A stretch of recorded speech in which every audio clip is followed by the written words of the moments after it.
Le début de ce grand débat inédit entre les quatre principaux candidats à la mairie de Marseille. Ce sera sur ce plateau délocalisé au Palais de la Bourse. On va retrouver sur place Sophie Hébrard pour vivre les derniers instants avant donc l'entrée en scène des quatre candidats. D'abord Sophie, on a aperçu tout à l'heure évidemment les différents pupitres, mais aussi des compteurs, des chronos. Est-ce qu'on peut en savoir un peu plus sur la forme que va prendre ce débat, tant sur les temps de parole si j'ose dire, mais aussi sur les thèmes qui vont être abordés?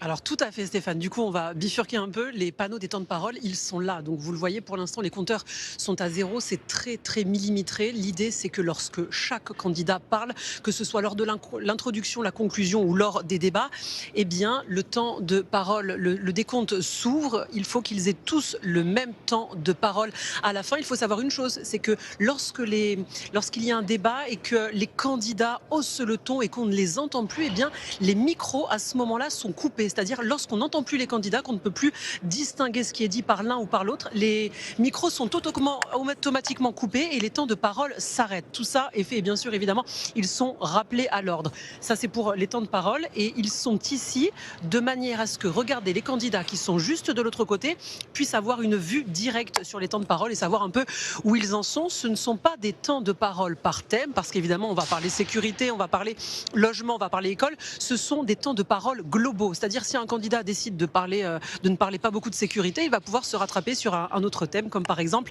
les écoles. Vous le voyez, juste derrière moi, le public est arrivé.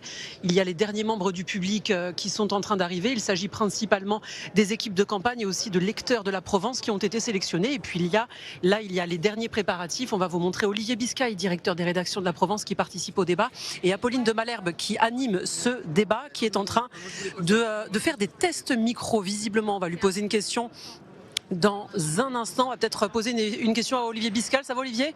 Ça va en pleine forme, je suis en pleine forme. Tout va bien très bien, absolument. Je suis avec Apolline de Malherbe et bientôt avec vous, Sophie. Bon, parfait. Apolline de Malherbe, comment ça va? Comment on se prépare quelques minutes avant le lancement? C'est le petit moment où je me dis oh là là, il me manque plein de trucs, j'ai oublié plein de chiffres, mais heureusement vous serez là, lui sera là. Non mais globalement ça va être passionnant. Ce que je ne mesurais pas, c'était combien d'abord c'était inédit. D'avoir 4 candidats comme ça à Marseille, ça n'a jamais été fait. On n'a jamais réussi à les faire débattre ensemble depuis 20 ans. Donc ça, c'est d'autant plus passionnant. Et puis, bon, Marseille, tout est plus fort qu'ailleurs, mais en même temps, c'est des questions vraiment qui intéressent, je pense, tous les Français, qui traversent toutes les problématiques de toutes les villes, de toutes ces municipales. S'ajoute à ça, évidemment, la question quand même de Quentin, qui est arrivée comme une déflagration dans la vie politique.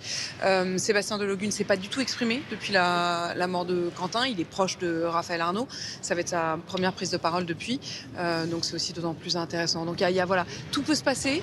On est prêt, je crois. On est tout à fait prêt, complètement. On a bien préparé tout ça. On est prêt et en même temps on est attentif à ce que les choses se passent de manière constructive. On est particulièrement vigilant. Quelle est la difficulté dans ce type de configuration? D'abord que tout soit audible et puis de trouver le juste équilibre entre le fait que chacun puisse exprimer ce qu'il a à dire, son programme, ses intentions, et en même temps c'est un débat.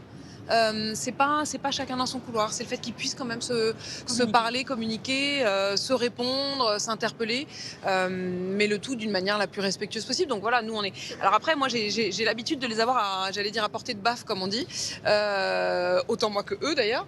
Là, c'est vrai qu'avec la distance, je me dis, on est davantage arbitre. On fait attention, on est en train de dessiner un puzzle, mais c'est aussi à eux de jouer, quoi. Merci beaucoup et je suis ravie de vous rejoindre dans quelques minutes. Vous le voyez, ce sont les derniers préparatifs. Il y a du monde tout autour et puis regardez encore une fois le public qui commence à arriver petit à petit et les pupitres qui sont ici installés des 4 candidats. On rappelle encore une fois que l'emplacement de chaque candidat a été tiré au sort, tout comme leur loge. Il y a leur loge là où ils se préparent, où ils se concentrent, là où ils préparent les derniers chiffres, là où ils révisent en quelque sorte. Là en ce moment, il y a des candidats dans les loges là-haut et puis d'autres candidats. C'est Martine Vassal en l'occurrence en ce moment qui est en train de se faire maquiller parce qu'avec les lumières, vous les voyez, on va terminer par ça, qui sont extrêmement puissantes. Si on met pas de maquillage, eh bien on brille et c'est extrêmement moche à la télé. Donc c'est la petite subtilité qu'il faut connaître.